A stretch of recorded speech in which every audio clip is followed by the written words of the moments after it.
Selanjutnya, mari kita dengarkan bersama public campaign dari Direktur Jenderal Pajak, Bapak Suryo Utomo. Selamat menyaksikan. Assalamualaikum warahmatullahi wabarakatuh. Salam sejahtera bagi kita semua. Salam, Om Swastiastu, Namo Buddhaya, salam kebajikan.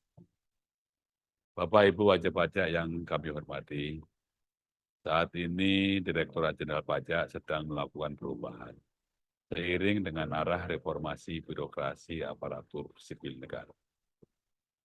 Perubahan berfokus pada peningkatan pelayanan dan kepercayaan publik melalui kinerja instansi yang berintegritas, akuntabel, profesional, dan berorientasi pada pelayan.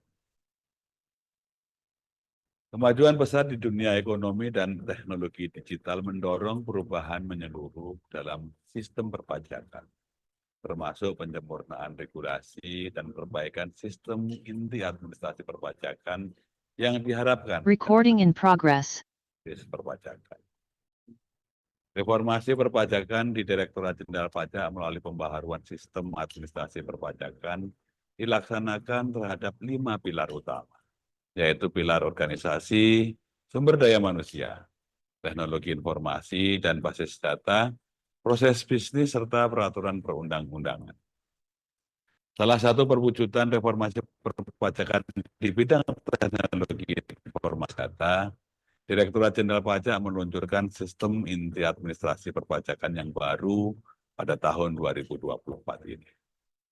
Kami berkomitmen untuk menghadirkan sistem perpajakan yang terintegrasi, yang memudahkan wajib pajak melaksanakan hak dan kewajiban perpajakannya, serta mempermudah Direktorat Jenderal Pajak dalam memberikan pelayanan yang optimal kepada masyarakat.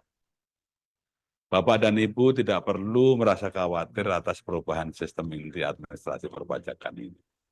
Karena kami selalu memberikan dukungan penuh agar wajib pajak dapat menggunakan sistem yang baru dengan nyaman. Untuk menjaga kesuksesan reformasi perpajakan dan memastikan pelayanan prima bagi semua pemangku kepentingan, kami mengharapkan dukungan dan partisipasi Bapak dan Ibu wajib pajak dengan menyampaikan kritik dan masukan yang positif demi kesempurnaan reformasi. Apabila terdapat indikasi pelanggaran disiplin dan etik pegawai Direktorat Jenderal Pajak yang berpotensi merugikan reformasi, mohon agar Bapak dan Ibu tidak ragu untuk melaporkannya melalui saluran pengaduan resmi Direktorat Jenderal Pajak. Kami menyampaikan terima kasih kepada seluruh pihak yang telah berkontribusi dalam pembangunan negara melalui pajak serta mendukung reformasi perpajakan demi mewujudkan Indonesia yang lebih baik. Semoga upaya bersama ini mendapatkan petunjuk dan ridho dari Tuhan Yang Maha Esa. DJP kuat, APBN sehat, dan Indonesia sejahtera. Wassalamualaikum warahmatullahi wabarakatuh. Om Santi Santi Santi Om.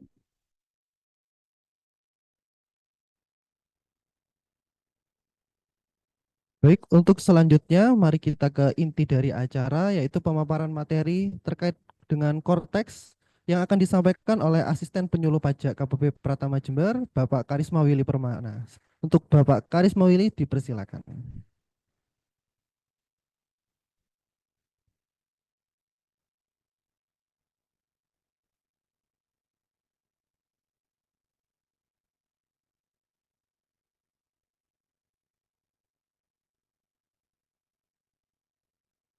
Baik, Assalamualaikum warahmatullahi wabarakatuh. Selamat siang, selamat sore bagi peserta semuanya. Salam sejahtera bagi kita semua. Baik, Bapak Ibu sekalian, izin perkenalan. Saya di sini sebagai asisten penyuluh pajak terampil akan menjelaskan beberapa poin-poin penting Bapak Ibu sekalian terkait Korteks. Mungkin ada beberapa Bapak Ibu yang sudah mengenal saya ya. Perkenalkan, saya Willy. Nah, saya biasanya juga di helpdesk, mungkin beberapa sudah ada yang pernah ketemu sebelumnya. Jadi Bapak Ibu, Korteks ini adalah sebuah sistem baru dari Direktorat Jenderal Pajak yang mana tadi sudah sempat sedikit dijelaskan, sistem kami sudah 15 tahun kurang lebih tidak ada pergantian atau sebuah inovasi. semangat di Cortex di sini adalah ingin memberikan efisiensi, simplifikasi, dan integrasi atas semua layanan-layanan perpajakan maupun dengan instansi terkait. Baik, tanpa berpanjang lebar, Bapak Ibu, izin saya menjelaskan inti materi dari Cortex ini. Bapak Ibu sekalian, paparan pertama kita hari ini adalah terkait penjelasan umum apa itu Cortex. Mulai dari laman login, role access, sama digital certification. Untuk laman login Bapak Ibu sekalian, Bapak Ibu bisa lihat di layar, di situ adalah laman login atau tampilan dari laman login Cortex yang baru, di mana di sini menyatukan antara pendaftaran NPWP yang sudah kita ketahui di website e-reg, e-registration, dengan website DJP online. Jadi Bapak Ibu di sini mau daftar, mau login, semua dijadikan satu di website di sini. Kalau Bapak Ibu lupa kata sandi pun, di sini juga disediakan menu lupa kata sandi dan nanti akan disediakan menu reset passwordnya. Nah, apabila Bapak Ibu baru pertama kali terdaftar, maka menu yang dipilih adalah daftar di sini. Kemudian nanti akan ada step-step selanjutnya di mana Bapak Ibu sekalian diminta untuk mengisi identitas pribadi. Apabila Bapak Ibu pertama kali menggunakan website ini, namun belum pernah, apabila Bapak Ibu sudah memiliki NPWP, namun belum pernah mengakses website sama sekali, DJP online maupun e-reg, Bapak Ibu bisa memilih permintaan akses digital di menu yang ada di paling bawah itu. Bapak Ibu perlu kita ketahui, ini adalah tampilan dari DJP online yang sekarang. Di sini Bapak Ibu bisa memilih apabila lupa kata sandi, maka akan mengarah pada email yang terdaftar sebelumnya. Jadi nanti akan dikirimkan ke email penanggung jawab, identitas penanggung jawab, dan kemudian di email tersebut Bapak Ibu akan diminta untuk melakukan reset password. Jadi Bapak Ibu pastikan dulu di DJP online-nya, di menu DJP online-nya ini, emailnya itu sudah valid, sudah terverified, karena email tersebut nanti akan digunakan untuk Cortex, akan digunakan untuk lupa password, untuk permintaan akses, dan lain sebagainya. Di sini Bapak Ibu bisa memilih menu mengubah kata sandi, kemudian dimasukkan ID pengguna dan silakan masukkan menunya, mau pakai surel, surat elektronik atau email, atau bisa menggunakan nomor handphone. Silakan masukkan captcha dan kirim.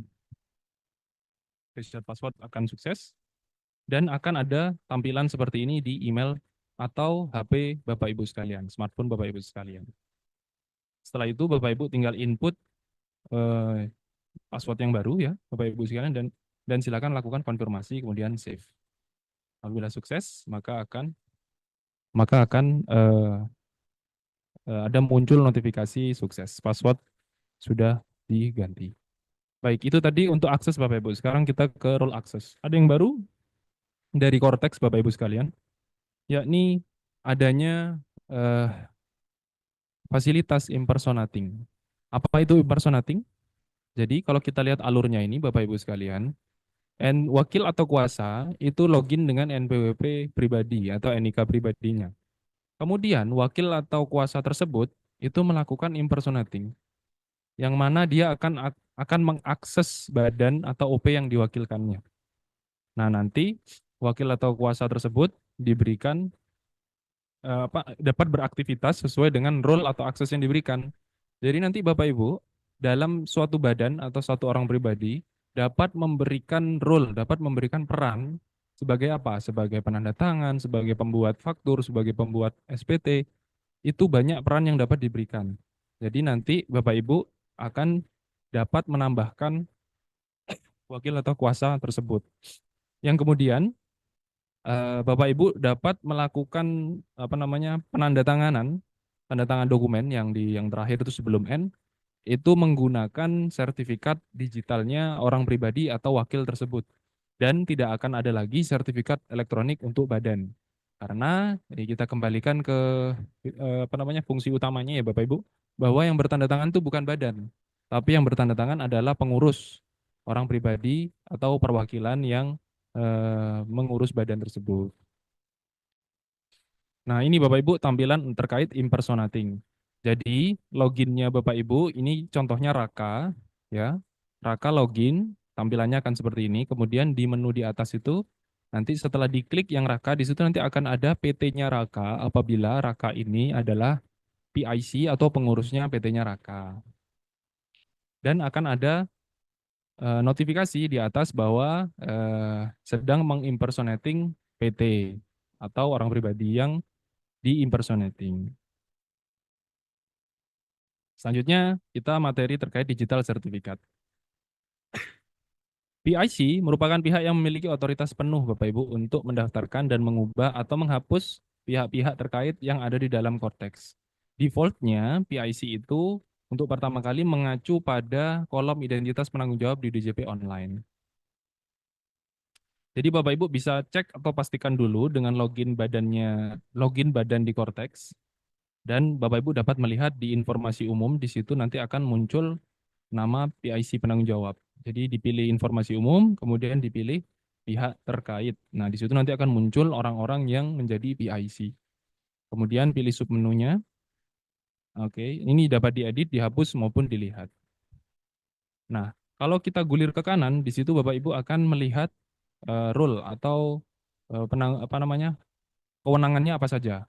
Kolom ini menampilkan pihak yang saat ini berstatus sebagai PIC yang ditandai dengan centang pada kolom apakah penanggung jawab. Jadi yang lainnya itu mungkin hanya menjadi orang terkait atau hanya pembuat drafter gitu namanya, pembuat surat, pembuat e-faktur, pembuat bupot.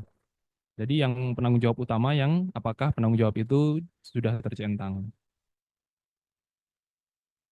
Dapat permohonan kode otorisasi atau sertifikat digital itu dapat diakses di menu portal saya, terus pilih menu permohonan kode otorisasi atau sertifikat digital. Pengajuan kode otorisasi atau kita singkat KODJP hanya bisa dilakukan di akun orang pribadi. Jadi badannya itu nggak bisa mengajukan kode otorisasi Bapak Ibu sekalian. Nah ini setelah kita pilih tadi permohonan kode otorisasi ya, nah akan muncul menu seperti ini. Silakan diisi menu-menunya mulai dari kanal sampai dengan nomor telepon seluler. Nah, biasanya ini kalau misalkan datanya sudah ada, dia akan terisi otomatis. Kemudian tinggal dilanjutkan pilih jenis sertifikatnya. Nah, kalau yang dari DJP itu hanya dapat memberikan kode otorisasi DJP, sedangkan untuk sertifikat digital diberikan kepada badan yang berwenang mengeluarkan sertifikat seperti BRIN, BSSN maupun Peruri. Sertifikat tersebut dapat digunakan di menu-menu di DJP. Jadi kita sudah terkoneksi dengan beberapa instansi terkait. Setelah itu tinggal isi passphrase-nya. Tinggal diisi passphrase-nya, kemudian akan dimintai foto. Jadi Bapak Ibu tinggal pilih itu, take foto, atau dapat upload foto apabila Bapak Ibu sudah menyiapkan fotonya. Nah, Bapak Ibu kemudian tinggal checklist dan kirim. Apabila sudah selesai, maka akan muncul sertifikat digital berhasil dibuat, dan Bapak Ibu akan dapat mendownload bukti tanda terimanya. Dan juga dapat mendownload surat penerbitan sertifikat digitalnya. Oke, selanjutnya adalah update data. Di menu update data, di sini ada beberapa submenu, yaitu mulai dari penggantian PIC, penambahan hak akses, pendaftaran kuasa, maupun pencabutan hak akses. Oke, ini yang tadi ya Bapak Ibu. Kita ke penggantian PIC. Jadi di DJP online kita bisa tahu PIC-nya itu siapa. Di sini adalah contohnya adalah Raka ya Bapak Ibu. Kemudian kalau di Cortex Bapak Ibu bisa cek di profil saya. Kemudian Bapak Ibu pilih pihak terkait, di situ akan muncul PIC yang terkait dan yang telah terdaftar dalam Cortex. Apabila informasi lebih lanjut dibutuhkan, itu bisa di-scroll ke kanan, digulir ke kanan. Pada kolom ini akan diperlihatkan seperti tadi, pihak penanggung jawabnya siapa ya, dan hanya ada satu PIC yang boleh ditunjuk untuk mewakili satu WP badan. Untuk melakukan penggantian PIC, langkahnya silakan pilih menu informasi umum, kemudian pilih menu edit yang ada di kanan itu yang kuning. Kemudian silakan Bapak Ibu edit di mana PIC yang ingin Bapak Ibu edit. Nah, selanjutnya Bapak Ibu tinggal isi identitasnya. Apakah akan dijadikan PIC atau tidak, di centang nomor 7 itu juga bisa Bapak Ibu uncheck. Kemudian save, dan akan ada notifikasi berhasil, sudah terdaftar, tertambah di situ. Berikutnya adalah apabila memilih atau menambahkan PIC baru. Silakan pilih menu tambah, kemudian pilih menu apa namanya sub menunya, apakah related person atau related taxpayer. Kemudian tinggal diisi seperti tadi, diisi biasa, identitas pribadinya dan PIC-nya di-uncheck karena hanya ada satu PIC saja dalam satu wajib pajak. Kemudian di-save. Nah, setelah selesai tinggal kita kirim. Nah, orang yang baru ditunjuk sebagai PIC memiliki otorisasi penuh ke akun Cortex. Orang ini dapat mengelola seluruh fiturnya. Jadi segala permohonannya itu dapat istilahnya super usernya itu adalah PIC-nya. Sementara pengurus yang lain atau yang bukan PIC itu harus ditentukan terlebih dahulu kewenangannya atau otorisasinya. Jadi seperti itu ya Bapak Ibu. Jadi Bapak Ibu bisa menentukan banyak admin dalam satu wajib pajak. Baik. Selanjutnya adalah penambahan akses pegawai. Contoh, PT Raka, PT-nya Raka ingin menunjuk salah satu pegawai untuk jadi admin dalam melakukan pemenuhan kewajiban perpajakannya di aplikasi Cortex. Pegawai yang ditunjuk bernama Rahamudi dengan nick sebagian berikut. Seperti apa langkah yang harus dilakukan? Yang pertama kita login menggunakan NPWP PIC. Passwordnya PIC dan silakan masuk. Kemudian pilih menu informasi umum, pilih edit, dan kemudian pilih tambah. Seperti tadi ya Bapak Ibu, ini hanya contoh kasus. Bapak Ibu jangan khawatir nanti ini untuk apa namanya materi akan dikasih ya Bapak Ibu. Jadi dapat Bapak Ibu simak lagi apabila nanti tertinggal. Seperti biasa dipilih tipe related partinya, kemudian diinput identitas orang pribadinya, kemudian save sama seperti tadi ya Bapak Ibu, tinggal kirim. Baik. Nah, untuk melihat siapa perwakilannya atau siapa yang dapat mewakili wajib pajak badan tersebut, Bapak Ibu bisa cek di menu wakil atau kuasa saya. Di situ nanti akan muncul perwakilan Bapak Ibu yang sudah didaftarkan sebelumnya. Nah, pada sub menu wakil atau kuasa, tentukan rule akses yang akan diberikan kepada pegawai dengan memilih tetapkan rule. Tekan drop down list ini, kemudian ada representative rule-nya, dapat Bapak Ibu pilih. Nah, itu kan dalam bahasa Inggris ya Bapak Ibu, maksudnya drafter ini sebenarnya pembuat konsep. Kemudian signer nih penanda tangan gitu ya Bapak Ibu. Boleh dibedakan, boleh dicentang semua juga boleh. Kemudian di save. Baik, selanjutnya adalah penambahan kuasa. Tadi kan penambahan admin pegawai ya. Nah, ini sekarang penambahan kuasa. PT-nya Raka ingin mempekerjakan atau menunjuk seorang konsultan. Nah, jadi bukan admin, bukan pegawai, tapi konsultan. Untuk mewakilinya melakukan pemenuhan kewajiban perpajakan. Konsultan yang ditunjuk bernama ini, Daniswara. Dan bagaimana cara untuk menambahkan kuasa tersebut? Menunya sama, login menggunakan PIC. Kemudian pilih menu info ikhtisar wakil atau kuasa saya yang nomor 7 di bawah itu. Kemudian pilih new representative di pojok kanan atas. Nah, di situ nanti Bapak Ibu dapat memilih konsultan pajak. Kemudian kita inputkan NPWP-nya dan kita pilih cari. Setelah NPWP-nya muncul, kita select, kemudian kita inputkan role-nya kepada kuasa tersebut. Nah, di sini hak akses apa yang dapat diberikan seperti otorisasi terkait pelaporan, ataukah registrasi, ataukah payment, nah itu Bapak Ibu tentukan sendiri. Kemudian Bapak Ibu juga bisa menentukan tentang jenis pajak apa yang akan diurus oleh kuasa tersebut. Kemudian tanggal berlakunya sampai kapan, kemudian nomor referensinya, dokumennya boleh diinput, boleh tidak. Karena di sini tidak dibintangin, jadi sebenarnya ini opsional. Dicentang kemudian di save. Nah, kemudian adalah signer atau penanda tangan. Nah, penanda tangan ini Bapak Ibu harus sudah memiliki kode otorisasi atau sertifikat digital.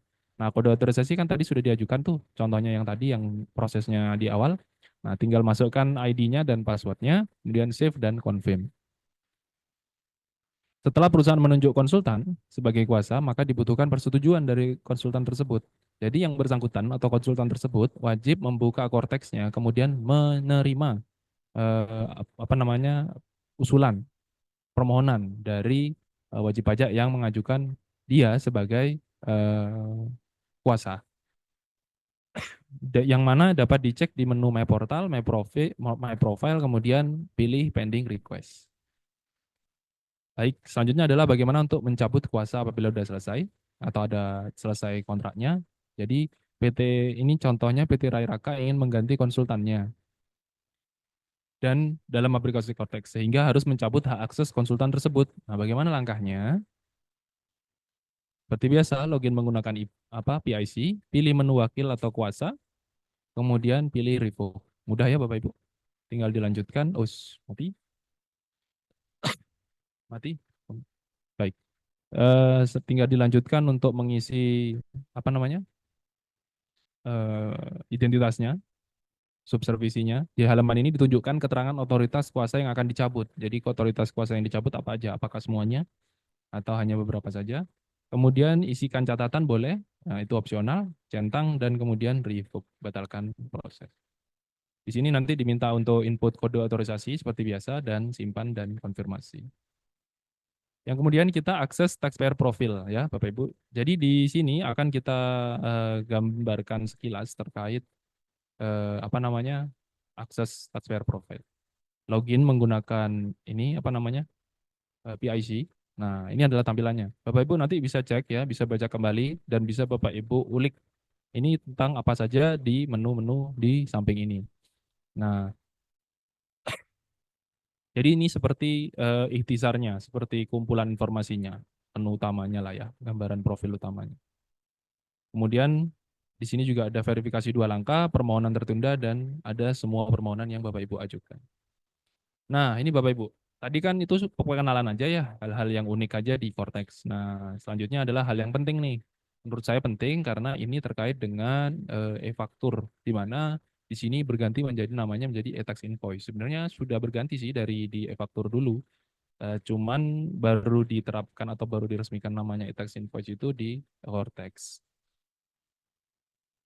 Baik Bapak Ibu sekalian, kalau dulu kita ini untuk yang PKP mungkin bisa ikut ya, tapi kalau yang kayaknya kemarin yang diundang PKP semua ya Bapak Ibu.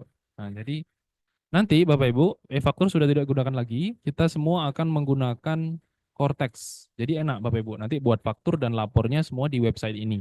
Menunya di mana? Menunya nanti di pojok kiri atas di sebelah portal saya, itu ada menu e-faktur. Bapak Ibu pilih tampilannya maka akan muncul seperti ini.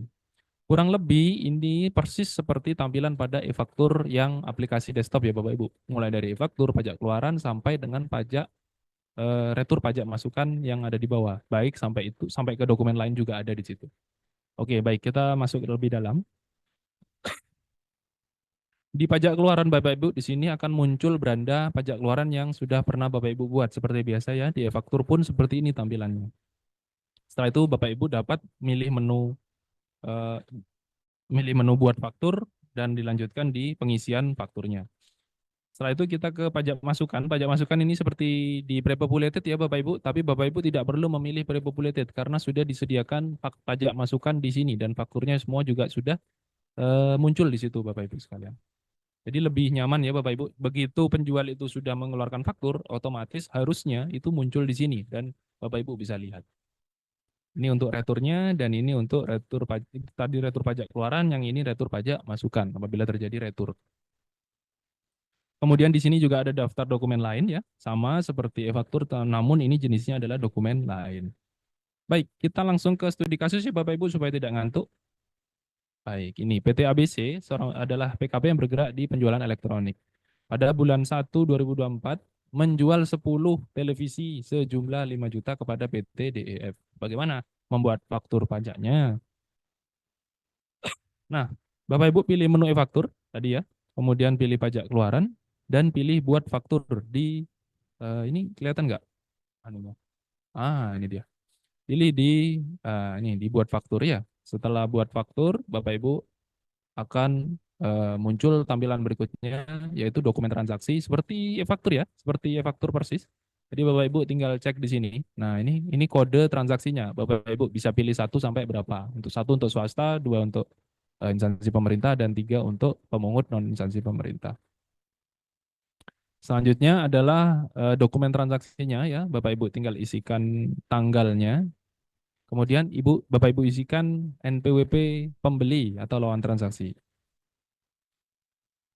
Kemudian detail transaksinya Bapak Ibu tinggal tambahkan di situ. Nah, di sini nanti setelah ditambah akan muncul pop-up seperti ini. Tinggal input barang atau jasa, kemudian pilih kodenya, kemudian isi namanya, televisi tadi contohnya, kemudian satuannya unit, boleh diketik. Harganya tadi 5 juta, jumlahnya 10 unit. Nah, otomatis akan, kalau ada potongan, boleh diinput di situ. Nah, ini kalau nggak ada, jadi diisi 0, kemudian disimpan, dan semua akan otomatis terisi. Jadi Bapak Ibu tinggal mengisi harganya dan namanya saja. Setelah selesai, maka akan muncul di detail transaksi dan apabila ingin ditambah, maka Bapak Ibu kembali ketik tambah transaksi. Apabila ini contohnya hanya satu, jadi selesai, langsung kirim saja. Setelah kirim, seperti biasa ada kode otorisasi, tinggal dimasukkan kode dan passwordnya atau sandinya.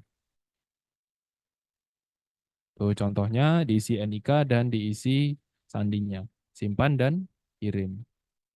Nah, di sini setelah dibuat, Bapak Ibu nanti akan muncul di beranda dan di beranda tersebut ada beberapa status mulai dari created, approved, ada dua ya. Created, approved, oh banyak. Created, deleted, sign in process, approved banyak ya. Bapak Ibu bisa cek di situ. Yang jelas kalau Bapak Ibu baru pertama kali buat, Bapak Ibu akan statusnya akan created, belum diapa-apakan, baru dibuat saja gitu ya Bapak Ibu. Nah, kondisi selanjutnya PT ABC adalah PKP yang bergerak di bidang jasa telekomunikasi pada tanggal berapa itu ya 2024 katakanlah bulan ini melakukan penyerahan jasa kena pajak. Nah, tadi kan barang, sekarang jasa kepada PT DF sejumlah 10 juta. Bagaimana membuat dokumen pajak keluarnya? Persis ya Bapak Ibu, pilih pajak keluaran. Oh, ini kita menu dokumen lain ya Bapak Ibu, karena contoh untuk pengisian dokumen lain. Pilih buat faktur, isiannya persis seperti faktur pajak, namun di sini menunya ada tambahan jenis transaksi penyerahan. Nomor 1, penyerahan dengan menggunakan dokumen lain. Tinggal dimasukkan NPWP-nya dan dimasukkan DPP-nya, kemudian simpan dan kirim. Tadi itu faktur pajak keluaran Bapak Ibu, saya rasa Bapak Ibu udah familiar ya, karena gambarnya saja mungkin tampilannya saja mungkin yang berbeda, tapi secara alur sama persis. Jadi pembuatan faktur dibuat dulu, direkam dulu kode apa tadi, kode fakturnya, kemudian diisi NPWP dan diisi transaksinya Bapak Ibu ya.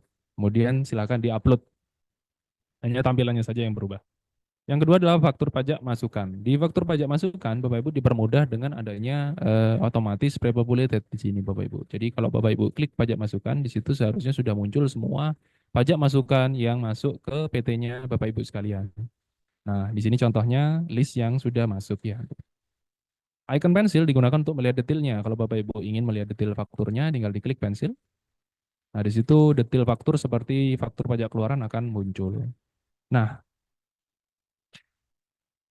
jika Bapak Ibu menemukan bahwa tidak ada transaksi seperti ini, maka Bapak Ibu dapat memberikan tanda bahwa faktur pajak ini tidak valid. Jadi Bapak Ibu sekalian, ada beberapa kasus yang eh, pembuatan faktur pajaknya itu diindikasikan ini main-main gitu. Jadi Bapak Ibu ini dianggap sebagai korban. Saya tidak, misalkan saya punya PT-nya Raka, terus kemudian saya tidak merasa membeli faktur ini, jadi saya dapat melaporkan ke DJP dengan cara mengklik itu tadi, eh, faktur pajak tidak valid. Nah, di situ nanti akan ditelusuri oleh DJP penerbitnya siapa dan akan ditindaklanjuti.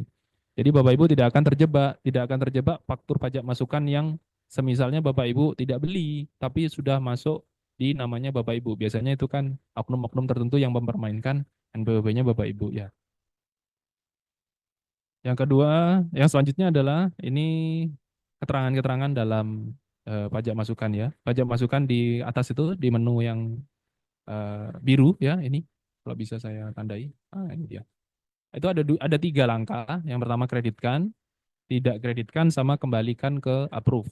Jadi Bapak Ibu kalau ingin mengkreditkan, Bapak Ibu pilih fakturnya yang ingin dikreditkan, kemudian setelah dipilihnya melalui centang ini ya Bapak Ibu. Setelah dicentang Bapak Ibu pilih kreditkan faktur. Apabila Bapak Ibu ingin tidak kreditkan atau termasuk sebagai pembelian yang tidak dapat dikreditkan, maka Bapak Ibu pilih yang tidak dikreditkan faktur. Apabila Bapak Ibu keliru, sudah memilih kreditkan maupun tidak kreditkan, namun ingin mengembalikan lagi, Bapak Ibu bisa kembalikan ke approve dan kembali ke standby di sini. Jadi tidak akan dikreditkan maupun tidak dikreditkan. Dalam hal ini kita pilih yang dikreditkan ya Bapak Ibu contohnya, pilih fakturnya. Kemudian apabila sudah dikreditkan nanti akan muncul keterangan atau icon di situ biru-biru seperti itu ya di berandanya ini. Nah, ini kalau sudah dikreditkan akan muncul seperti ini. Nah, oke, selanjutnya ini apabila digulir ke kanan, statusnya juga akan berubah menjadi credited ya. Oke, ini untuk yang masih dalam standby atau approved. Status faktur pajak masukan yang tadi ya, tiga ya, ada approved, ada credited, sama cancelled. Apabila cancel ini, kalau approved kan Bapak Ibu masih masuk ya, baru terpopulated. Kalau credited, udah dikreditkan atau cancelled, itu dia apabila penjual itu membatalkan faktur pajak keluaran. Jadi Bapak Ibu bisa dengan real time mengecek faktur pajaknya ini di cancel atau enggak sih sama penjualnya gitu ya Bapak Ibu.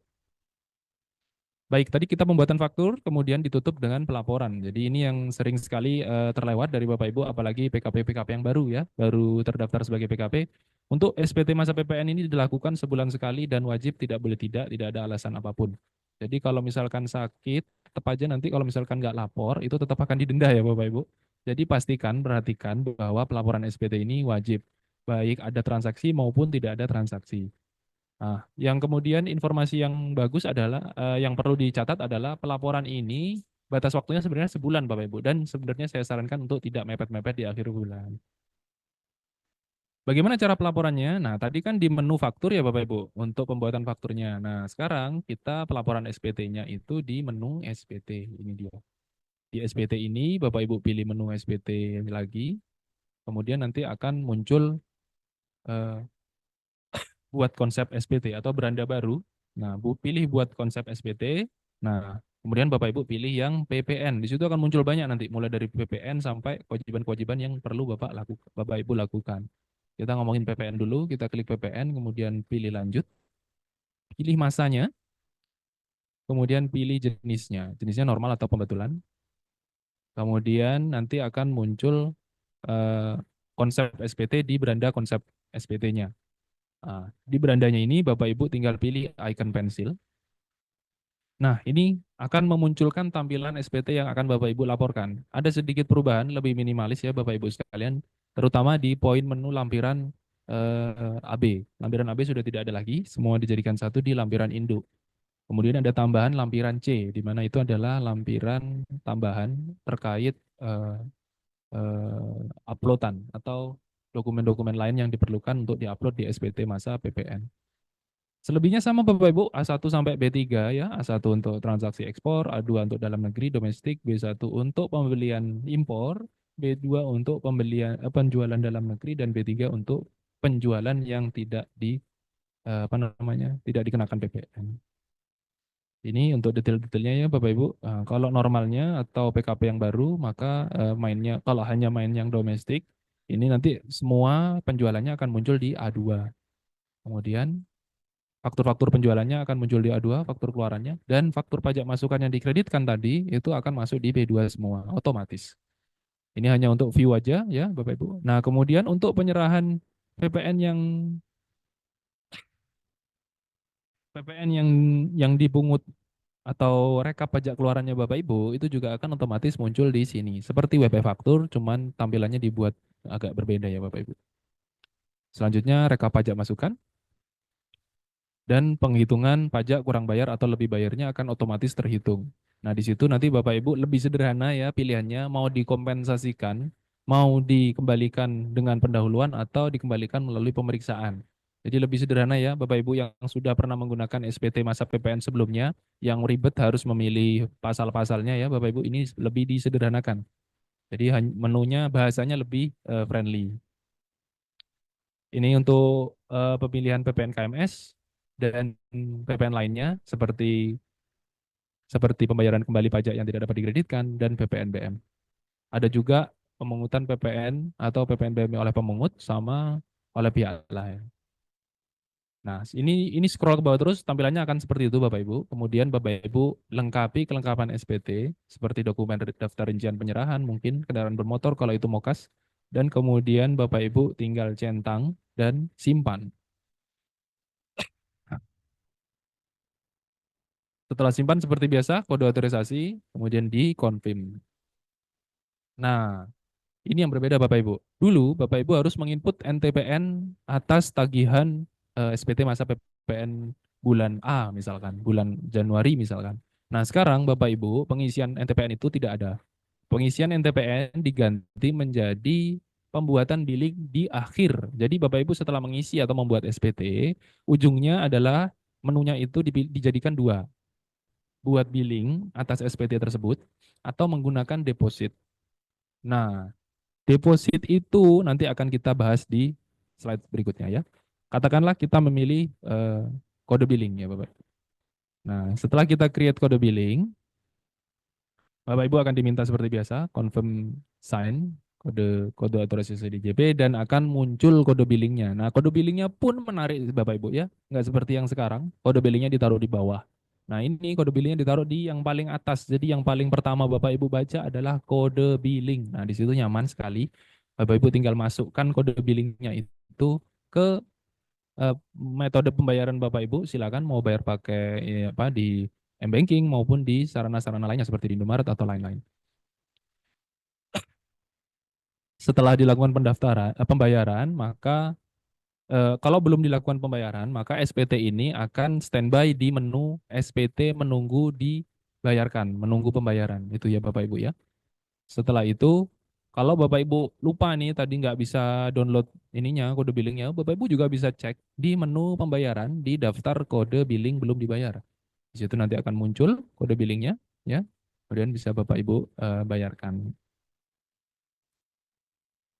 Gulir ke kanan untuk bayar. Nah, ini juga disediakan menu pembayarannya apabila Bapak Ibu memiliki atau rekening yang sudah terdaftarkan di Cortex.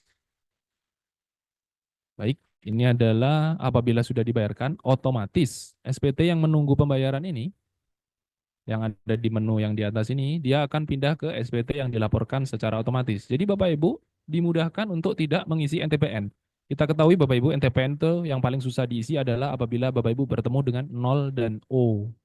Nah, ini 0 apa O nih? Ini O apa 0 kan bingung ya. Nah, ini sudah tidak perlu karena SPT-nya ini terkait dengan billing yang Bapak Ibu keluarkan. Jadi Bapak Ibu tidak perlu mengisi kode billingnya di SPT tersebut. Otomatis setelah billing ini terdeteksi dibayar, maka SPT-nya otomatis terlaporkan. Di sini ada beberapa status SPT ya Bapak Ibu, mulai dari konsep, menunggu dibayar, dilaporkan, ditolak, dan dibatalkan. Baik, tadi itu untuk SPT masa PPN. Sekarang kita ke Taxpayer Ledger, buku besar wajib pajak. Apa itu buku besar wajib pajak? Nah, gambarannya Bapak Ibu dapat cek di menu buku besar, kemudian nanti akan muncul menu seperti ini. Nah, Bapak Ibu bisa cek apa itu? Sebenarnya buku besar ini adalah daftar semua transaksinya Bapak Ibu. Jadi semua itu mau itu pelaporan, mau itu pembayaran, itu semua akan muncul di sini. Tracknya lah. Kalau di m-banking mungkin seperti ini ya, apa namanya laporan koran ya Bapak Ibu, rekening koran ya Bapak Ibu. Tapi ini versinya transaksi perpajakan. Nah, ini Bapak Ibu ya. Di sini ada debit, kredit, debit tersisa sama kredit tersisa. Debit ini mencatatkan kewajibannya Bapak Ibu, ya. Sedangkan kredit itu menggambarkan pembayarannya Bapak Ibu sekalian. Jadi kalau Bapak Ibu lapor SPT, di situ akan menambah sisi debit karena laporan Ibu ini akan menjadi kewajiban yang belum dibayarkan. Apabila Ibu selesaikan dengan pembayaran kode billing, maka akan menambah sisi kreditnya. Begitu juga sebaliknya. Kalau misalkan Bapak Ibu hanya bayar, tapi belum lapor, maka sisi yang bertambah hanya sisi kreditnya saja. Sisi debitnya tetap. Jadi di situ nanti akan surplus. Saldonya atau yang paling kanan sendiri itu memunculkan kalau dia hijau berarti Ibu kelebihan bayar. Kalau dia merah berarti lebih banyak kewajiban yang belum diselesaikan. Mudah ya Bapak Ibu kurang lebih. Ini hanya gambaran saja, review saja. Sebenarnya berapa sih pajak yang harus saya bayar? Apakah ada tunggakan-tunggakan? Nah, semua bisa dicek di buku besar. Bisa juga dicetak laporan bulanannya itu ya Bapak Ibu di menu yang pojok kanan atas. Baik, sekarang kita ke aktivitas selanjutnya yaitu deposit pajak yang tadi sempat saya singgung. Menu baru atau fitur baru di Cortex ini adalah deposit pajak. Jadi ini semacam top up Bapak Ibu sekalian. Jadi bayar dulu ya, nanti akan menambah sisi kredit yang sangat hijau. Kemudian Bapak Ibu tidak perlu melakukan pembuatan billing untuk transaksi-transaksi pajak selanjutnya. Bapak Ibu dapat menggunakan deposit pajak ini. Jadi semacam top up ya Bapak Ibu. Ini pengertian dan karakteristiknya. Jadi pengertiannya ini adalah pembayaran lebih dulu ya tadi ya, seperti yang saya sampaikan, dan ini tidak terikat ke pajak apapun. Jadi seperti mengambang gitu ya, standby gitu aja. Terus penggunaan deposit pajak ini dalam pelunasan pajak dapat mencegah wajib pajak itu dari pengenaan sanksi keterlambatan bayar. Contoh nih, misalkan kalau kita bayar atau kita top up deposit pajak di 1 Januari 2024, eh, kita itu akan terhindar dari keterlambatan bayar apabila kita lupa atau apabila kita sudah yakin nih, sudah buat faktur, sudah buat bupot, kita sudah yakin bayarnya segini, ternyata dikoreksi sama AR-nya jadi kurang bayar. Biasanya kan ada juga tuh sanksinya. Karena apa? Karena negara harusnya dapat di bulan Januari, tapi Bapak Ibu bayarnya baru bulan Desember. Ada spare waktu. Nah, atas kejadian seperti itu Bapak Ibu tidak akan dikenakan sanksi. Kenapa? Karena Bapak Ibu pembayarannya menggunakan deposit pajak yang mana depositnya tercatat di 1 Januari 2024. Jadi kurang lebih seperti itu ya Bapak Ibu. Kemudahan atau apa namanya? Keunggulan dari deposit pajak ini. Yang kedua adalah melalui mekanisme pemindah bukuan ini dapat dipindah bukukan. Jadi Bapak Ibu dapat memindahkan pembayaran deposit pajak ini ke pajak apapun. Yang ketiga adalah pemindah bukuannya dilakukan tercatat di taxpayer ledger, ya dapat Bapak Ibu awasi. Kemudian opsi penggunaan deposit muncul jika saldo mencukupi. Kalau kalau misalkan SPT-nya itu contohnya 1 juta, deposit pajaknya hanya 900.000, maka opsi deposit pajak tidak akan bisa muncul. Jadi Bapak Ibu harus membuat billing apabila Bapak Ibu ingin menyelesaikan SPT-nya Bapak Ibu. Yang kelima dapat dilakukan carry over ya. Jadi Bapak Ibu tidak perlu risau, jadi dapat dibawa ke tahun berikutnya ya, tanpa perlu pengembalian. Yang keenam, kode akun pajaknya itu ya Bapak Ibu 41161818100, dan yang ketujuh wajib pajak tidak mendapatkan imbalan bunga atas saldo deposit. Karena ini statusnya standby saja ya Bapak Ibu ya. Oke. Selanjutnya, bagaimana cara kita membuat kode billing atau bagaimana cara kita membuat deposit, bagaimana cara kita top up. Itu semua dapat Bapak Ibu lakukan di menu pembayaran dan Bapak Ibu dapat pilih layanan mandiri kode billing. Setelah Bapak Ibu pilih layanan itu, Bapak Ibu tinggal lanjutkan karena ini identitasnya otomatis terisi, dan Bapak Ibu isi kode deposit pajak. Di situ Bapak Ibu bisa ketik deposit atau Bapak Ibu bisa ketik 41161800. Dan periodenya dapat Bapak Ibu isi Januari 2024. Baik, selanjutnya Bapak Ibu tinggal isi dalam bentuk rupiah, kemudian nilainya berapa, dan kalau Bapak Ibu mau tambahkan keterangan silahkan, itu opsional, kemudian diunduh. Seperti biasa tampilan kode billing seperti ini, persis ya, namun ini untuk deposit. Setelah dibayarkan maka akan muncul di sisi kredit Bapak Ibu sekalian. Di kredit buku besar Bapak Ibu sekalian. Selanjutnya adalah e-bupot Bapak Ibu. Bapak Ibu sekalian yang baru mungkin PKP atau baru tahu terkait e-bupot. E-bupot ini sebenarnya adalah eh, salah satu dari 3 cara pembayaran pajak, yaitu pembayaran sendiri, nanti kurang bayar, maupun yang ini adalah withholding, jadi dipotong oleh pihak ketiga. Nah, withholding ini Bapak Ibu dulu banyak sekali aplikasinya, mulai dari SPT pasal 21, pasal 23, 26, 4E2. Nah, sejak 2022 atau 2023, seingat saya 2022, itu sudah ada yang namanya e-bupot unifikasi. Unifikasi itu menyatukan semua e-bupot atau semua bukti potong selain pasal 21. Nah, di sini di e-bupot yang lama di DJP online ini kurang lebih hampir sama ya Bapak Ibu di sini. Sudah ada menu BPPU atau unifikasi ya, BPU itu unifikasi, kemudian BPNR untuk non residen, untuk wajib pajak luar negeri atau tidak dalam domisili di Indonesia. Bukti potong penyetoran sendiri, bukti potong digunggung, dan ada bukti potong 21, BP26, BPA1 ya untuk swasta, dan BPA2 untuk PNS, serta ada bukti potong yang menggunakan tarif effective rate atau TER. Dan ada juga dokumen yang dipersamakan dengan bukti potong. Nah, ini kita masuk ke teknis bagaimana membuat bukti potong. Contohnya di sini karena itu kurang lebih sama ya Bapak Ibu, hanya beda pasalnya saja. Kita menggunakan contoh untuk yang PPh pasal 23. PPh pasal 23 dipilih di menu BPPU ya.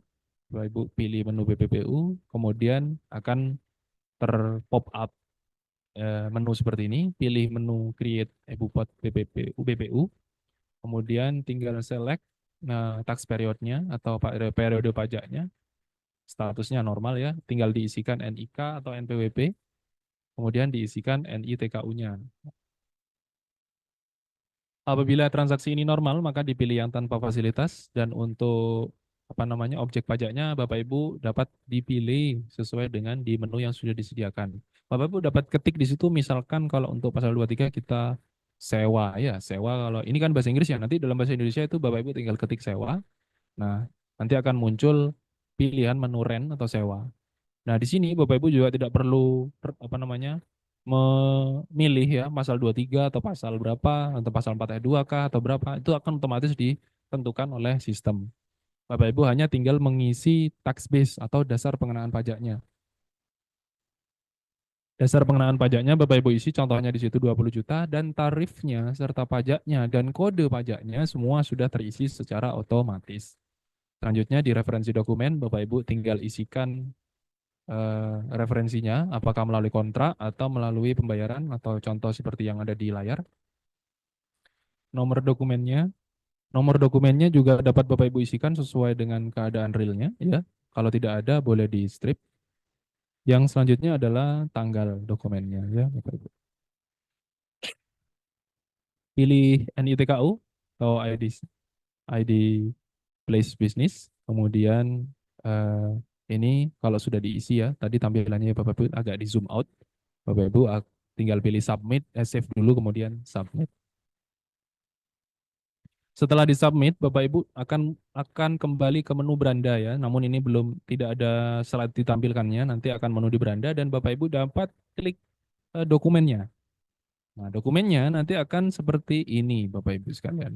Ya, jadi cukup sederhana dan cukup tidak memusingkan ya. Kalau ini kan terlalu banyak kan juga bingung ya. Nah, ini dibuat 3 tahap aja, 3 bagian aja, bagian pembuat bukti potong, bagian objeknya, sama penandatangannya aja. Baik, Bapak Ibu sekalian, untuk upload dokumen atau dokumen pembuatan faktur, pembuatan bukti potong, itu kan ada yang kasusnya tidak hanya satu ya Bapak Ibu, tidak hanya rekam satu-satu. Ada wajib pajak kita itu yang merekamnya itu langsung ratusan gitu ya Bapak Ibu, atau puluhan, atau mungkin lebih dari itu. Nah, kami menyediakannya dalam bentuk skema upload XML. Kalau dulu kan kita pakai CSV ya Bapak Ibu ya. Nah, sekarang kita sudah ganti tipenya menjadi XML karena alasan keamanan Bapak Ibu sekalian. Nah, bagaimana itu XML Bapak Ibu? Sederhananya Bapak Ibu bisa buka di menu Excel-nya Bapak Ibu, di Microsoft Excel-nya Bapak Ibu, di menu file, di situ nanti akan ada sub menu option. Nah, kemudian bisa Bapak Ibu pilih customize ribbon dan Bapak Ibu centang developernya, menu developer. Nah, setelah itu pencet OK. Kalau ini belum diaktifkan, ini tidak akan dapat mengenerate atau tidak akan dapat membuat file XML, membaca maupun membuat file XML. Nah, ini tampilannya apabila menu developernya dicek ya, diaktifkan, dia akan ada menu ekspor ataupun impor. Dan dari mana sih Bapak Ibu mendapatkan formatnya? Bapak Ibu ini kalau udah di save ya, for export save. Nah, dari mana Bapak Ibu mendapatkan formatnya? Bapak Ibu dapatkan formatnya di menu Cortex Bapak Ibu. Nah, biasanya di pojok kanan atas, misalkan di contohnya di e-faktur atau EBUPOT, itu ada menu impor data. Nah, sebelum Bapak Ibu melakukan impor, itu Bapak Ibu dapat mendownload template-nya terlebih dahulu. Setelah di-download template-nya, diisi tadi ya, diisi di Excel tadi, tapi Excel-nya harus dicentang developer dulu. Setelah itu di-save, diekspor. Nah, Bapak Ibu bisa pilih menu browse di menu ini. Di browse, kemudian Bapak Ibu pilih di mana letak. Nah, ini tampilan secara full ya. Nah, itu di import data, setelah itu pilih browse. Apabila apa namanya ingin mengupload, ingin mengupload nih bahasa ininya apa? Mengunggah, mengunggah file XML yang siap digunakan. Nah, itu pilih browse, kemudian kalau sudah itu nanti akan terpop up ya Bapak Ibu pilih di mana disimpannya. Nah, kalau sudah nanti akan ada notifikasi nih Bapak Ibu. Kalau misalkan ada yang keliru atau ada yang tidak sesuai, nanti ditentukan juga tuh yang nggak sesuai yang apa, karena apa, di kolom mana, itu Bapak Ibu akan dibantu oleh sistem. Oh, yang nggak sesuai misalkan nih, yang nomor satu wajib pajak dengan NPWP tidak ditemukan. Nah, bisa jadi NPWP-nya ini ada keliru angka atau keliru kurang kurang nomor atau bagaimana gitu ya Bapak Ibu. Kalau EBUPOT-nya valid atau berhasil, apa namanya unggahnya itu berhasil, maka notifikasinya itu EBUPOT is valid atau EBUPOT-nya sesuai gitu. Dan Bapak Ibu akan dapat melanjutkan menu di menu submit. Nah, setelah disubmit maka akan ada notifikasi sukses ya. Setelah muncul notifikasi sukses, maka data-datanya Bapak Ibu sekalian itu akan muncul dalam beranda. Misalkan Bapak Ibu mengupload 100. Nah, di sini akan ada 100 di sini nanti. Oh, ini dalam contohnya di sini berapa ya? Enggak kelihatan. Nah, jadi contohnya ini di sini ada lebih dari 10 misalkan. Nah, itu akan muncul semua di sini dalam sekali kerja. Jadi Bapak Ibu lebih cepat dalam mengisi bukti potong yang banyak. Setelah semua sudah terunggah, Bapak Ibu dapat melakukan apa namanya penerbitan secara masif atau lebih dari satu dengan cara mencentang yang ini. Nah, ini dicentang, klik. Nah, nanti dia akan tercentang semua dan menu terbitkan Bapak Ibu dapat klik, dapat diterbitkan atau di-issue. Di sini ada kabar baik Bapak Ibu di mana ada menu hapus ya Bapak Ibu. Nah, di mana kita tahu dulu kalau udah diimpor ya Bapak Ibu, ini mungkin yang sudah pernah pengalaman pakai EBUPOT unifikasi. Setelah diimpor semuanya ya, itu ternyata keliru gitu misalkan. Berhasil sih, masuk sih, sudah sesuai semua. Tapi keliru, sudah diterbitkan tapi keliru gitu. Nah, kelirunya itu nggak cuma satu gitu. Misalkan keliru semua gitu ya, udah keliru, keliru semua lagi udah. Nah, dulu itu harus ngeklik satu-satu Bapak Ibu, nggak ada menu hapusnya. Nah, sekarang alhamdulillahnya sudah diberikan menu hapus. Jadi Bapak Ibu tinggal cek centang semuanya, kemudian Bapak Ibu bisa hapus. Ini nanti akan terhapus semua dan Bapak Ibu bisa unggah yang baru gitu ya Bapak Ibu ya. Jadi lebih menyederhanakan pekerjaan-pekerjaan clerical, pekerjaan-pekerjaan operator, administratif lainnya. Setelah diterbitkan, menu yang muncul selanjutnya adalah seperti biasa ya, kode otorisasi dimasukkan, ID penandatangan ini biasanya NIK ya, kemudian kata sandi yang dibuat, lanjutkan dengan konfirmasi. Setelah sukses, statusnya dia akan berubah menjadi signing in progress. Nah, jadi masih dalam progres penandatanganan. Nah, Bapak Ibu tinggal melakukan refresh saja di menu ini ya, reload ini atau dapat di reload secara website. Itu nanti statusnya kalau sudah sign in prosesnya selesai, Bapak Ibu semua dokumen ini akan pindah ke menu telah terbit di bawahnya. Nah, ini kan ini scroll saya ya, kursor saya ya. Ini kan menu belum terbit nih. Nah, nanti kalau Bapak Ibu ini sudah selesai semua, ini nanti akan hilang dan Bapak Ibu klik yang ini yang telah terbit. Nah, klik yang telah terbit ini Bapak Ibu akan menampilkan file-file yang sudah eh, sukses. Nah, ini ya. Ini yang belum terbit. Kalau udah terbit berhasil dia akan pindah ke ini, ke telah terbit. Menu yang telah terbit. Nah, di menu yang telah terbit Bapak Ibu dapat download atau tidak diapa-apakan juga tidak apa-apa karena ini akan otomatis terkirim ke yang bersangkutan. Jadi misalkan Bapak Ibu memotong orang pribadi misalkan, memotong PT misalkan. Nah, itu akan otomatis terkirim ke akun mereka gitu. Jadi Bapak Ibu tidak ada kewajiban untuk mencetak. Baik, tadi kita membuat bukti potongnya ya, atau yang kita kenal dengan EBUPOT, elektronik bukti potong. Nah, selanjutnya adalah diselesaikan dengan SPT masa unifikasi ya Bapak Ibu. SPT masa unifikasi ini adalah bentuk penguncian ya Bapak Ibu. Jadi Bapak Ibu itu istilahnya difixkan, ditentukan fixnya pembayarannya itu berapa itu di SPT masa unifikasi. Menunya di mana? Ya, SPT mudah. Yang menyenangkan lagi, SPT ini semua menunya dijadikan satu di menu SPT. Jadi mau itu SPT masa PBN, SPT masa unifikasi, SPT masa apapun itu ada di sini di menu SPT. Pilih menu SPT lagi. Kemudian ini akan muncul beranda konsep SPT. Nah, konsep SPT-nya, oh ya, konsep ya boleh. Konsep SPT ini nanti Bapak Ibu tinggal tekan buat konsep, kemudian, nah seperti biasa Bapak Ibu akan, ya terima kasih. Ya, Bapak Ibu nanti akan mendapatkan apa itu namanya? Pilihan untuk memilih SPT mana yang akan Bapak Ibu kerjakan.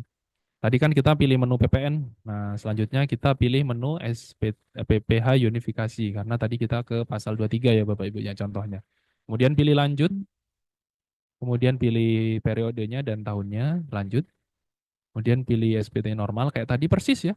Persis sekali seperti SPT masa PPN. Jadi kalau belajar satu SPT masa sepertinya untuk selanjutnya alurnya sama gitu. Nah, setelah SPT sudah dibuat tadi, sudah lanjut selesai, dia akan muncul di beranda konsep SPT. Nah, tekan menu pensil atau tekan menu PDF itu boleh ya. Karena kita mau mengedit, karena jadi kita tekan menu pensil. Tekan icon pensil. Nah, ini adalah tampilan SPT masa unifikasi. Dibuat sederhana, jadi di sini dibagi menjadi 4.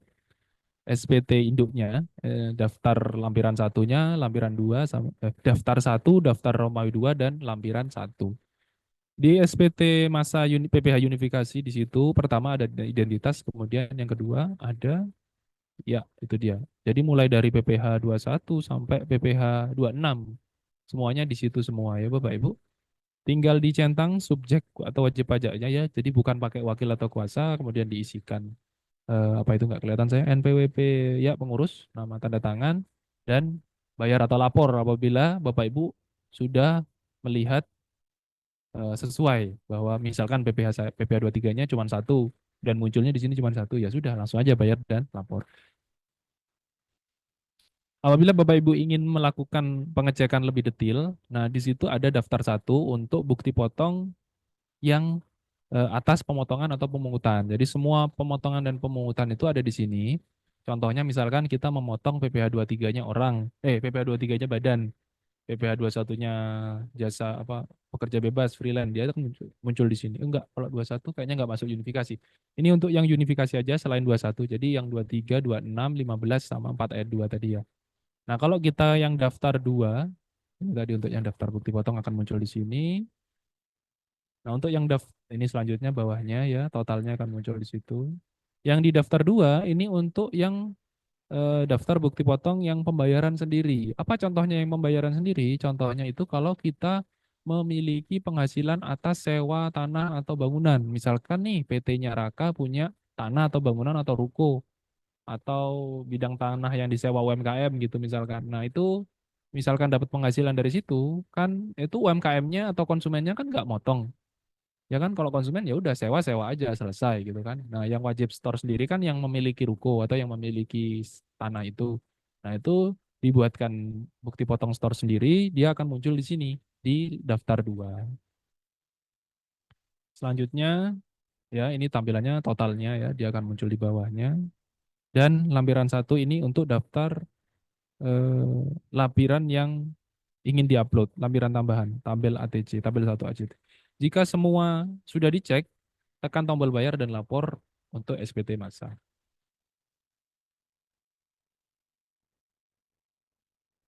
Pembayaran SPT masa.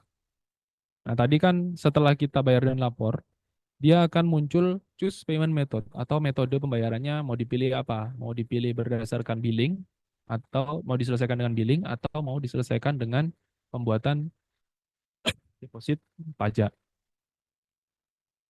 Nah, ini tadi ya, ada 2, deposit atau billing.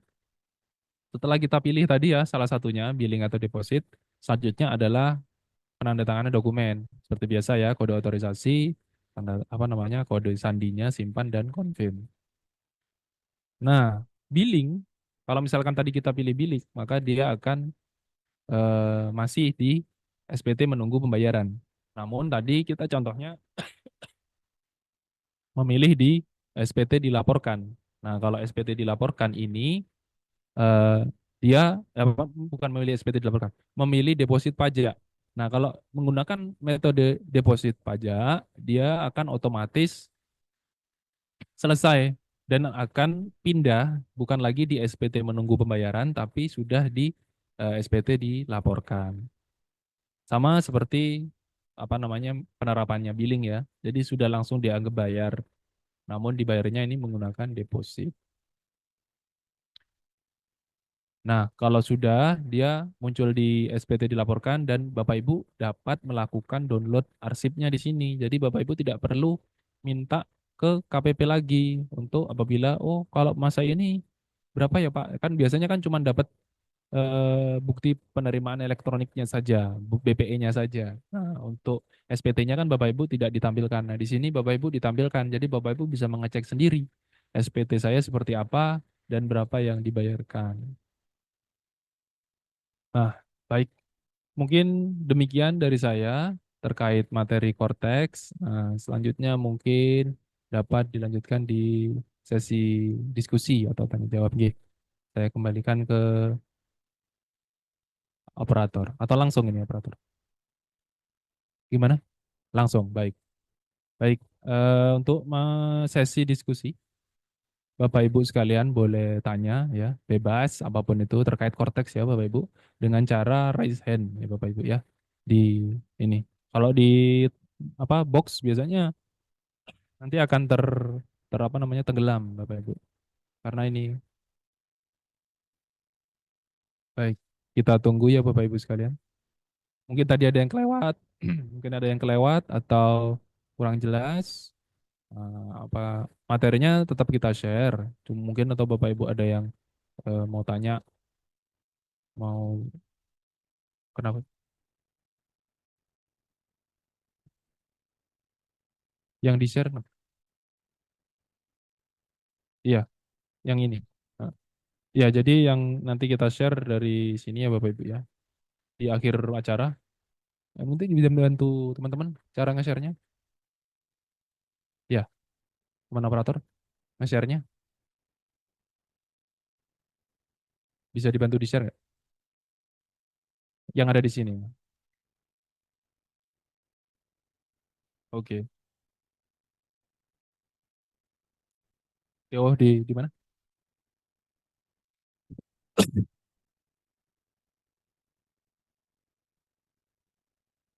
Nanti. Baik. Ini sambil menunggu, mungkin Bapak Ibu ada yang tanya mungkin via inbox boleh, mau chat boleh kalau nggak ada yang mau resen. Bantu ini dong. Yang mana? Oh yang itu ya. Selamat siang Kak, izin bertanya. Berarti ini kalau Cortex sudah diimplementasikan, NPWP 15 sudah tidak berlaku lagi. Apakah semua transaksi langsung menggunakan NPWP 16? Bagaimana jika masih ada wajib pajak yang belum melakukan pemadanan NPWP ketika, aduh mati.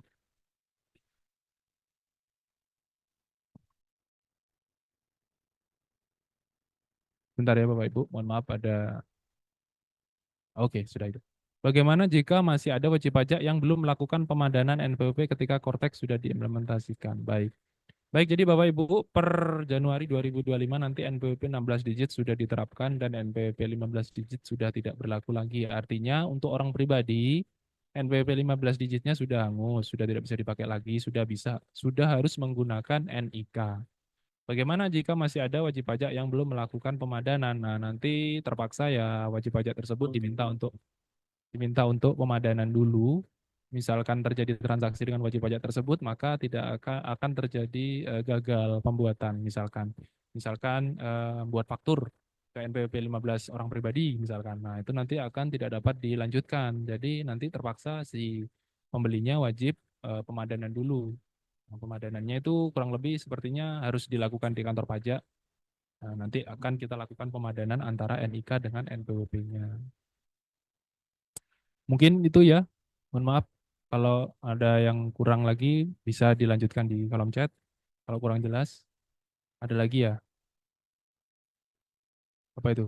Berarti Bupot juga ada prepopulate-nya, Pak. Ya, Jadi bukti potong nanti akan otomatis ya Bapak Ibu, akan otomatis terpopulated ke akun pajak yang dipotong. Nah, jadi Bapak Ibu nanti tidak perlu kirim-kirim email, tidak perlu kirim-kirim WhatsApp atau cetak bukti potongnya. Jadi Bapak Ibu tinggal bilang aja, sudah kok, tinggal cek aja di Cortex-nya gitu. Kemudian apa lagi tuh? Yang tadi, oke. Untuk deposit di Cortex, apakah ada minimalnya? Tidak ada minimal. Rp1 boleh. Silakan bisa bertanya dengan oh ini yang KPP, oke. Cortex diberlakukan mulai kapan, G, Pak? Kalau sesuai rencana kita per 1 Januari 2025. Nah, ini kita sambil menunggu PMK-nya ya. SPT SPT masanya saja, G. Kalau untuk SPT tahunannya ini masih menggunakan yang DJP online. E-faktur web, apakah sudah tidak dapat dipakai? Ya, nanti sudah pindah ke Cortex semua. Bagaimana perlakuan faktur pajak digunggung setelah Cortex diberlakukan? Tetap digunggung, cuman pelaporannya nanti dilakukan di Cortex. Jadi tidak diinput di web e-faktur lagi. Nah, pembayaran dan pelaporannya tetap dilakukan di Cortex. Dari Persada Teknik Mandiri, izin tanya untuk cara pelaporan PPh 21 bulanan karyawan bagaimana di Cortex? Nah, untuk yang PPh 21 bulanan tadi menunya sama ya Bapak Ibu, ada di menu e-Bupot. Kemudian nanti pilih aja yang BP21 ya. Tadi contohnya kita pakai yang PPh 23 sih. Namun alurnya sama. Jadi Bapak Ibu buat bukti potong di situ, kemudian setelah diinput identitas dan nominal objeknya, Bapak Ibu akan ditentukan secara otomatis oleh sistem berapa sih yang harus dipotong, kemudian disimpan dan akan menjadi bukti potong pasal 21. Apa itu tadi? Kami dari Niko, ada yang resign. Oh baik, dilanjutkan lagi setelah yang resign ini dari Monggo. Bisa dibantu operator membuka mic-nya dari Bapak Pramudia Ananta.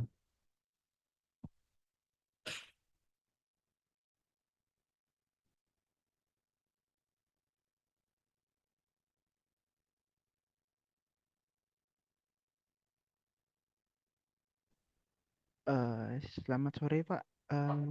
Izin melanjutkan pertanyaan mengenai yang digunggung. Ada beberapa informasi bahwasanya untuk yang digunggung ini perlu menambahkan NIK dan juga alamat terkait customer. Itu apakah betul ya? Di gunggungnya kenapa tadi Pak? Butuh NIK. Iya, ada NIK dan juga alamat dari customer yang NIK ditambahkan di dan Cortex alamat. itu. Iya. Kalau untuk di gunggung itu nanti tidak perlu, jadi sama, kurang lebih sama seperti yang di gunggung yang sekarang. Kalau di gunggung sekarang itu kan di input objeknya ya, objeknya Iya, di betul. input, kemudian pajaknya berapa. Nah, nanti di Cortex juga seperti itu. Jadi Bapak Ibu kalau yang di gunggung ini mungkin hanya mengisi omsetnya saja.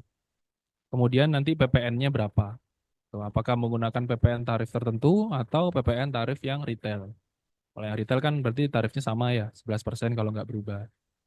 Seperti itu kurang lebihnya. Oke, baik. Terima kasih Bapak. Baik, terima kasih.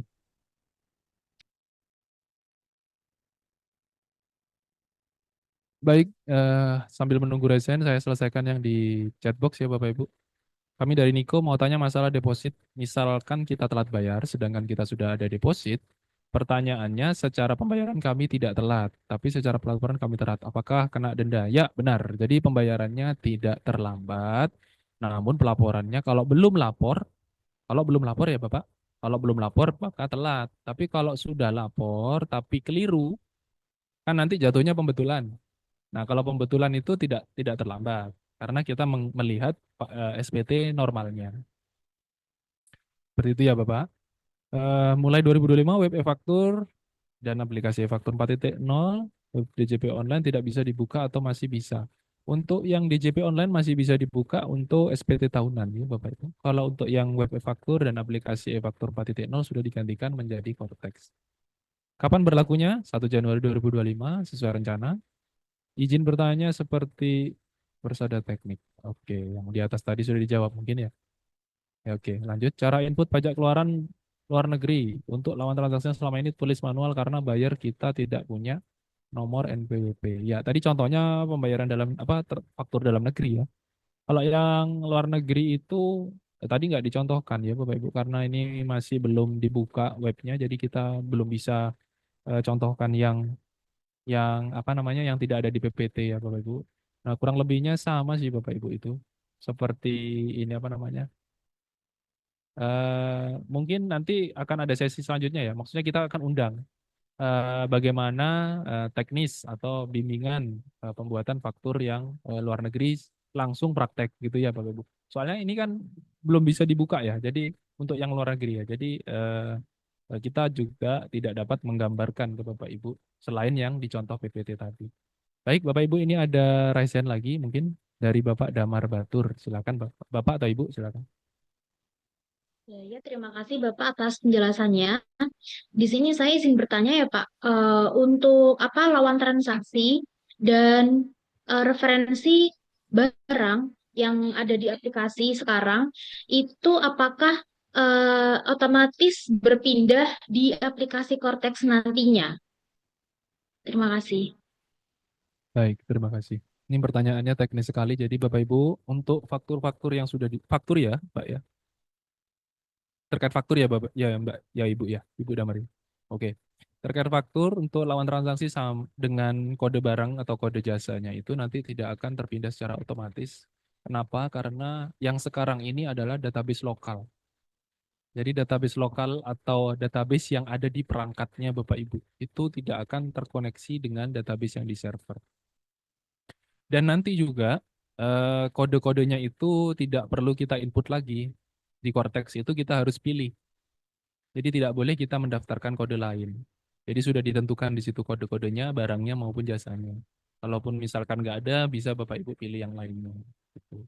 Untuk lawan transaksi, Ibu tidak perlu simpan ininya, apa namanya, detailnya, karena apabila Ibu input NIK atau NPWP-nya saja, itu akan otomatis muncul data-datanya lawan transaksi secara server. Baik, itu mungkin ada lagi? Ada ya? Oke. Baik. Selanjutnya kita baca dari yang CV Sahabat. Izin tanya, apakah e-faktur nanti tidak digunakan lagi setelah Cortex? Ya, nanti kita akan menggunakan Cortex semua ya. Untuk yang faktur. Ini tadi yang Mbak apa Ibu Damar ya. Oke, sampai kapan e-faktur bisa dibuka? Sampai terakhir yang pembuatan faktur Desember berarti tanggal 15 Januari ya. Januari masih dapat menggunakan e-faktur 4.0 karena pembuatan fakturnya masih yang Desember masih sampai dengan 15 Januari.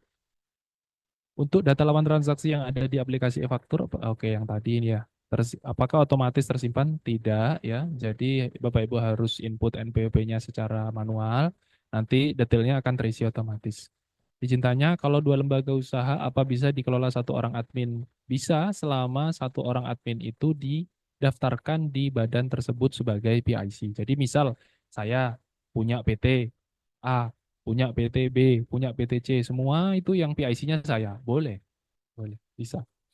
Kemudian untuk data yang sudah ada di web e-faktur ataupun faktur desktop ya, apa langsung terkoneksi untuk fakturnya tidak ya. Jadi nanti masih akan menggunakan aplikasi existing untuk keperluan-keperluan arsip ya Bapak Ibu. Kemudian bisa di-share format XML yang nantinya untuk impor data penjualan. Kalau format XML-nya ini harus di-download sendiri ya Bapak Ibu di menu website Cortex nanti setelah launching dibuka ya Bapak Ibu. Selamat sore Kak, mohon izin bertanya terkait penggunaan Cortex yang mulai diberlakukan 2025 untuk peralihan dari e-tax atau e-faktur. Untuk faktur pajak yang sudah diinput di masa Desember, apakah otomatis pindah ke Cortex? Tidak, karena masih menggunakan e-faktur 4.0 sampai dengan Januari ya. Apakah ada contoh XML untuk faktur pajak yang diupload secara massal? Contohnya kami belum ada filenya ya Bapak Ibu, cuma aja tampilan dari pusat tadi itu, gambarannya aja. Cortex berlaku mulai Januari 2025. Untuk pelaporan Desember yang dilakukan di bulan Januari, apakah masih di DJP Online? Ya benar, masih di DJP Online. Untuk PPN di Gunggung, apa perlu dimasukkan rincian? Nanti untuk untuk apa namanya rinciannya, nah, rinciannya itu mungkin sebatas omset atau DPP ya, DPP dengan pajaknya PPN-nya. Apakah data referensi barang Untuk lawan transaksi selama ini tulis manual karena buyer tidak punya nomor NPWP ini yang tadi ya. Nah, ini nanti kita buat sesi sendiri untuk praktek pembuatan faktur ekspor gitu ya Bapak Ibu. Karena contohnya tadi belum ada yang ekspor. Lanjutnya, untuk PPN digunggungnya sekarang maksimal berapa tahun? Maksudnya, kalau PPN digunggung ini kan sebulan sekali ya Bapak Ibu. Jadi misalkan transaksi bulan Desember gitu ya, ya maksimal dibayarkan tanggal akhir bulan Januari 2025. Gitu ya. Mengenai, oke. Mengenai menu PBK, apakah ada perbedaan dengan sistem yang dulu? PBK secara sistem tidak berubah. Mungkin secara tampilan saja. Jadi alurnya persis sama, ada di menu pembayaran tadi. Tadi kita tidak singgung ya menu PBK ya. Nah, tapi nanti ada di situ di Cortex, ePBK akan tetap disediakan di situ. Oh, ya menu pembayaran. Baik, Bapak Ibu, ini sedikit informasi ya. Kami menyediakan tadi karena saya tertrigger dari yang faktur pajak ekspor itu, kita juga membuka kelas pajak Bapak Ibu. Kelas pajak Cortex ya. Nah, ini jaringannya hanya bisa dilakukan di kantor pajak Jember. Nah, untuk itu Bapak Ibu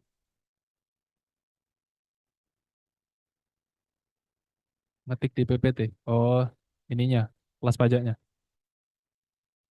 Mungkin bisa dibantu di operator. Ini yang jaga.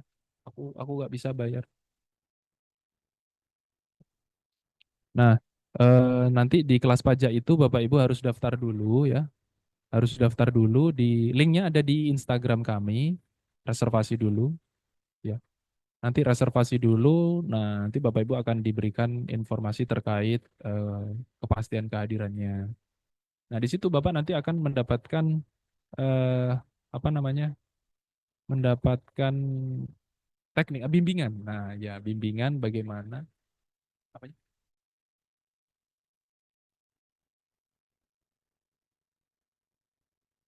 Nggak usah.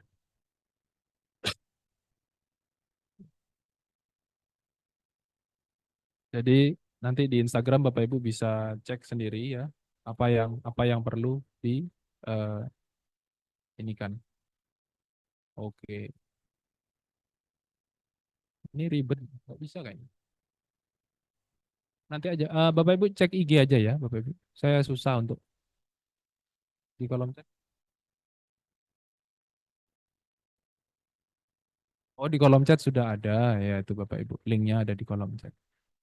Nah, jadi Bapak Ibu tinggal cek di kolom komentar ya, kolom chatnya. Di situ ada linknya untuk daftar kelas pajak Cortex atau bisa cek Instagram Pajak Jember gitu ya. Nanti sudah dipin di atas untuk kelas pajaknya. Itu Bapak Ibu nanti akan kita berikan bimbingan mulai dari login. Nanti pakai menu simulasi ya. Jadi nggak bisa kita buka di sini. Jadi bisanya harus di kelas pajak yang dengan jaringan yang hanya ada di kantor pajak Jember. Ini untuk sementara untuk simulasi edukasi saja. Kemudian saya lanjut ya Bapak Ibu, untuk pajak masukan di Kortek harus dikreditkan di masa sesuai dengan tanggal terbitnya. Kalau misalkan PPN masukan lebih besar daripada keluaran, apa bisa langsung dikompensasikan ke bulan berikutnya, atau harus lapor normal dulu, baru nanti pembetulan. Langsung dikompensasikan, bisa jadi dikreditkan semua ya, kemudian nanti kalau lebih bayar atau PM-nya lebih besar daripada PK-nya, itu langsung bisa dikompensasikan ke masa pajak berikutnya di SPT normalnya, jadi nggak perlu pembetulan. Selanjutnya, untuk pelaporan SPT masa 12, apakah sudah harus pakai? Enggak ya, masih pakai WP Faktur. NPWP badan, apa 15 digit juga. Nanti akan jadi 16 digit dengan menambahkan 0 di depannya. Mohon share file. Oke, nanti kita share. Ini izin belajar. Bertanya, untuk pembuatan faktur di aplikasi, kita bisa buat e-faktur sampai dengan tanggal 15. Apakah di Cortex juga bisa, Pak? Ya, persis. Aturannya tidak berubah. Jadi maksimal tanggal 15. Cukup, Pak. Terima kasih. Baik. Oke, ini apa lagi? Tolong tanya untuk PIC di Cortex apakah harus sesuai dengan penandatangan di DJP online? Ya, jadi yang data yang di DJP online itu akan dimigrasi, akan dipindah ke Cortex. Jadi kalau Bapak Ibu di DJP online-nya itu belum sesuai, ya tolong disesuaikan dulu ya Bapak Ibu. Nanti akan mengikat soalnya ke situ. Apakah lapor tahun 2020 sudah menggunakan Cortex? Laporan tahunan belum, masih pakai DJP online ya.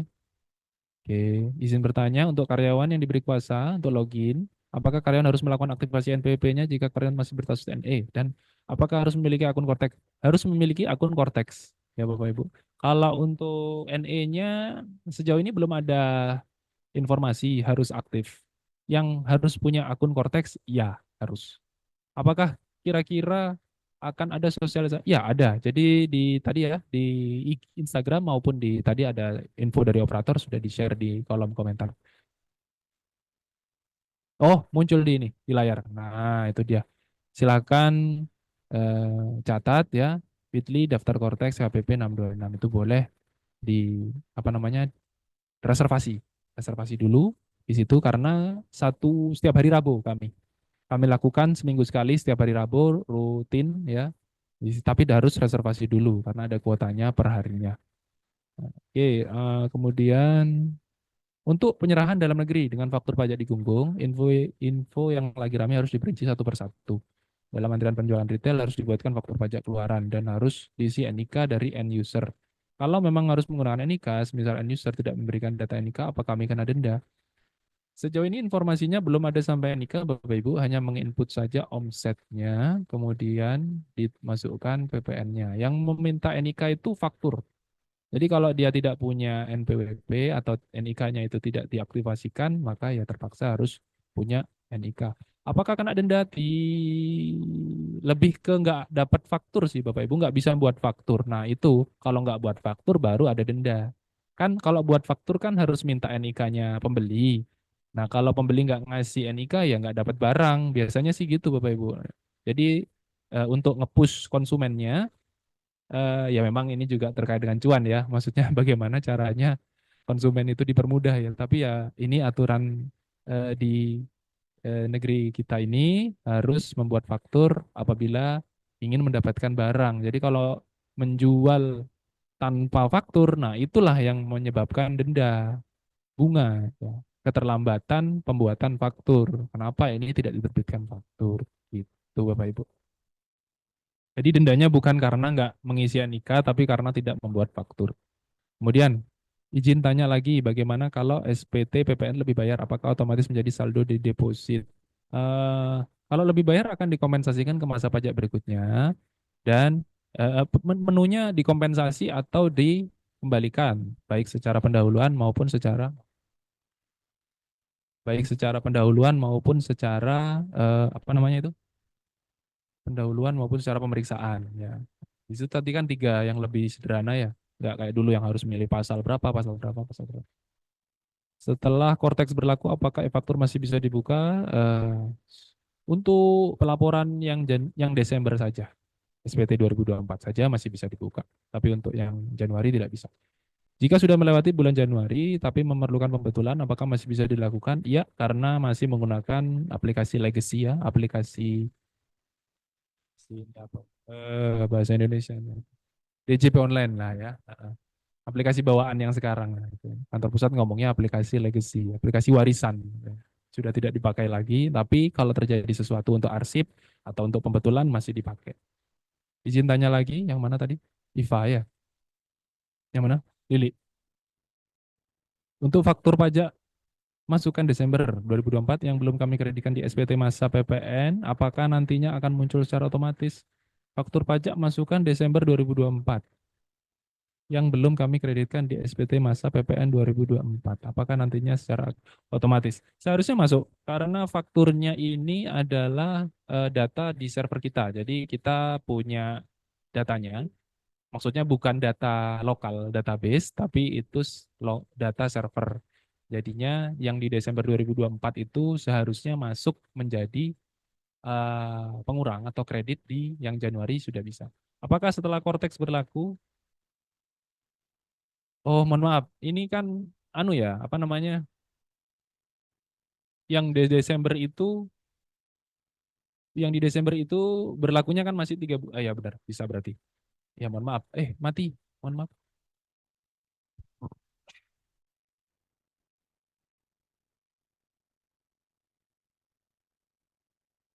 Mohon maaf ada kesalahan teknis.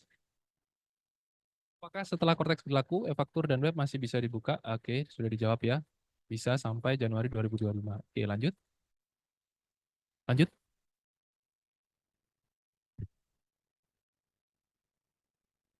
Oke. Jika ingin, oke, lanjut. Satu badan usaha boleh datang 2 orang, boleh.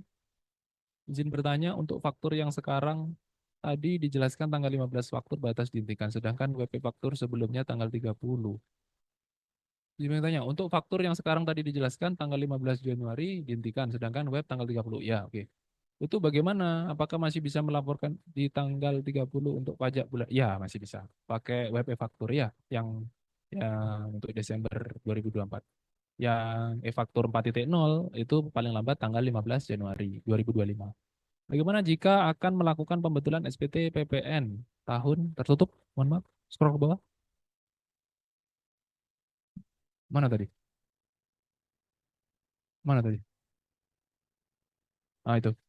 Setelah adanya Cortex. Bagaimana jika melakukan pembetulan SPT tahun 2021? Nah, itu akan menggunakan aplikasi existing, aplikasi legacy ya, atau aplikasi DJP online, atau kalau PPN itu berarti web e-faktur. Mohon maaf, bukan DJP online, e-faktur, web e-faktur. Oke, selanjutnya. Berarti untuk lapor SPT Badan 2024 masih menggunakan e-form? Ya, benar. Kelas pajak apakah harus datang ke KPP? Iya, karena nggak yang online nggak ada ya, kita belum ada apa namanya. Dan itu gratis ya Bapak Ibu. Jadi langsung aja tanpa dipungut biaya apapun. Semua layanan pajak harusnya gratis. Kelas pajak apakah harus datang ke? Iya, terus selanjutnya bisa share materi? Iya, nanti kita share. Untuk mengikuti kelas pajak apakah mana tuh? Apakah pembayaran? Hah? Nggak ada Pak. Ya jadi gratis ya Pak ya. Yang ada bayar pajak. Izin bertanya terkait pembayaran PPh. Apabila PPh dibayarkan oleh lawan transaksi, maka dari penyedia jasa hanya diberi bukti potong saja oleh lawan transaksi. Apakah bukti potong tersebut sudah cukup untuk digunakan dalam pelaporan SPT tahunan oleh penyedia jasa atau perlu NTPN? Cukup bukti potong, jadi tidak perlu NTPN karena NTPN dibayar oleh yang memotong. Ya, kurang lebih seperti itu. Jadi haknya si yang dipotong hanya bukti potong saja, tidak perlu tanya NTPN-nya berapa atau sudah dibayarkan atau belum. Oke, lanjut. Untuk kelas pajak itu oke, gratis. Apakah semua faktur pajak harus dikreditkan di masa yang sama? Untuk aturan ke depan belum ada yang fixnya ya. Namun dengan adanya ini, jadi ada semacam isu yang terjadi di kantor pusat itu ceritanya seperti ini. Nah kan sudah muncul semua secara real time. Kenapa nggak dikreditkan langsung kan gitu? Toh nanti juga bisa dikompensasikan kalau misalkan LB. Jadi saya sarankan untuk langsung dikreditkan saja semuanya apabila itu sudah valid ya. Takutnya malah nanti ada aturan yang membatasi gitu malah aduh ya rugi sayang kan gitu. Sejauh ini belum ada aturan yang membatasi, masih menggunakan aturan lama, masih bisa dikreditkan sampai 3 bulan berikutnya. Oke. Apalagi itu untuk selain SPT tahunan 2024, selain SPT tahunan 2024, pajak masa Desember seperti PP 21 apa masih bisa menggunakan? Ya, oh sudah masih menggunakan DJP online. Ya, jadi tidak menggunakan Cortex untuk yang masa Desember 2024 selain SPT tahunan. Di Cortex bagaimana penerapan nomor seri faktur pajak? Oke, pertanyaan bagus. Tadi terlewat dari saya, mohon maaf. Jadi Bapak Ibu, perbedaannya di faktur pajak e-faktur dengan e-faktur yang di 4.0 dengan e-faktur Cortex itu NS nomor seri faktur pajaknya itu otomatis tergenerate saat Bapak Ibu merekam faktur atau mengunggah faktur secara impor. Jadi Bapak Ibu tidak perlu minta kalau sekarang Enova ya, tidak perlu minta di Enova dulu, tidak perlu rekam referensi dulu, langsung aja rekam gas. Lanjut, apakah Cortex masih memerlukan sertifikat elektronik? Iya, untuk yang orang pribadi sebagai penandatanganan. Kalau tidak punya kode otorisasi DJP. Tapi kalau mau pakai kode otorisasi DJP harus didaftarkan dulu di yang awal tadi ya, di menu profil, My Portal. Bagaimana jika ingin membuat faktur pengganti tahun 2024, berarti tetap masih bisa pakai faktur desktop? Ya, benar. Lanjut. Berarti untuk laporan SPT masa PPN masih menggunakan? Iya, masih menggunakan. Kelas pajak tidak dipungut biaya. Oke, ini KPP. Lanjut. Apakah saldo lebih bayar bisa direstitusi bagi kami para pelaku usaha benih, mengingat kami termasuk PPN yang dibebaskan? Bisa selama sesuai dengan aturan restitusi, Pak ya. Jadi aturannya itu kan pendahuluan sama pemeriksaan ya. Nah, nanti kita cek apakah PPN dibebaskan itu masuk di kriteria yang dapat dilakukan restitusi secara pendahuluan atau harus diperiksa atau tidak bisa. Nah, yang jelas selama nanti di PMK pendahuluannya kita cek dulu lagi, kan ada listnya itu Pak, ada banyak listnya. Nanti selama masuk di listnya itu ya bisa. Kalaupun nggak bisa nanti akan dihubungi oleh petugas bahwa Bapak tidak bisa lakukan restitusi dengan alasan aturan ini, nanti dijelaskan Bapak. Ibu ya, Ibu Nurul ya. Apakah setelah adanya Cortex Innova masih berlaku? Tidak.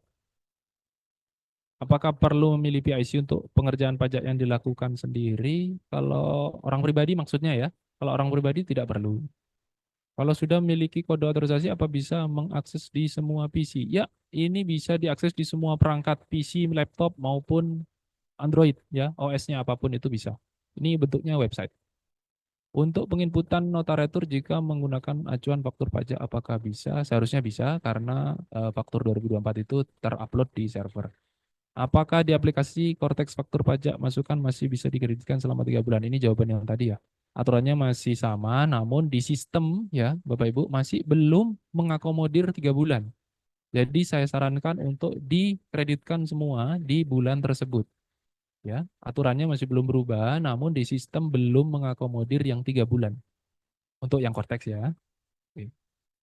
Selanjutnya, Cortex apakah bisa dibuka secara bersamaan di PC yang berbeda? Bisa. Jika masukkan yang kedua aja ya Boga. Jika memasukkan selalu atau sering lebih. Jika masukkan selalu. Oh, apa namanya LB terus ya?